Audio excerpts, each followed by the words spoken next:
Charlène, quelle a été la formation pour devenir fleuriste? Alors moi j'ai commencé mon apprentissage en alternance à l'âge de 15 ans, école stage, c'est-à-dire patron qui nous apprend le métier.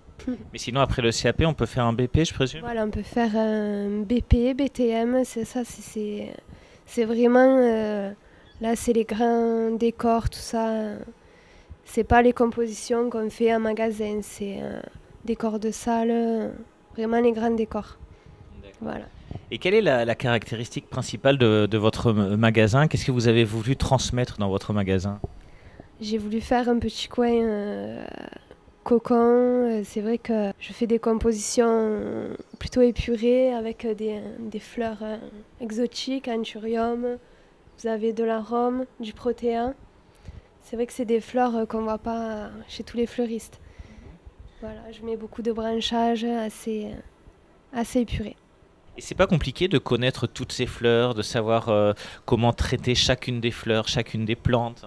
Ben ça, on l'apprend à l'école, mais c'est vrai que les noms, il y en a tellement que on les connaît pas tous, hein. C'est vrai que même en plante, c'est juste un nom usuel, parce qu'en fait, vous avez plusieurs noms, le genre, la famille, tout ça.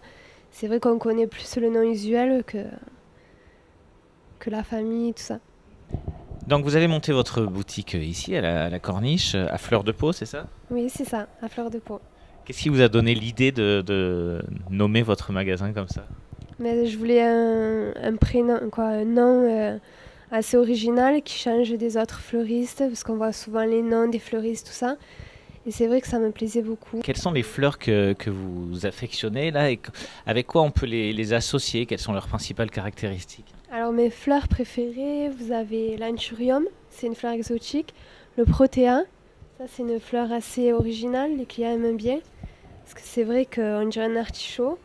C'est assez original de forme, vous avez plusieurs variétés. Là c'est le plus petit, mais ça existe en plus gros.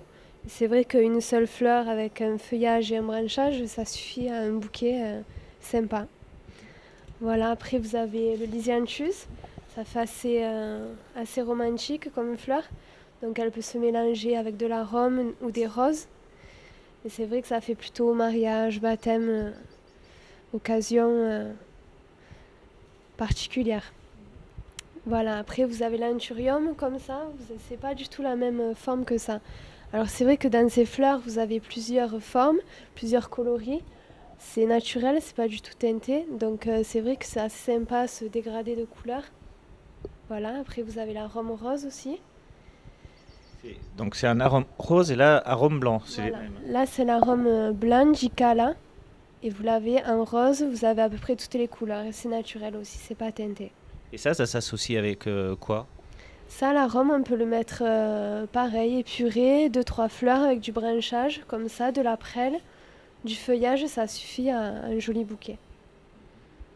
Voilà, après vous avez les roses plus classiques qui peut se mélanger avec tout. Après, Et quel est votre est-ce qu'il y a une fleur que vous aimez plus que les autres?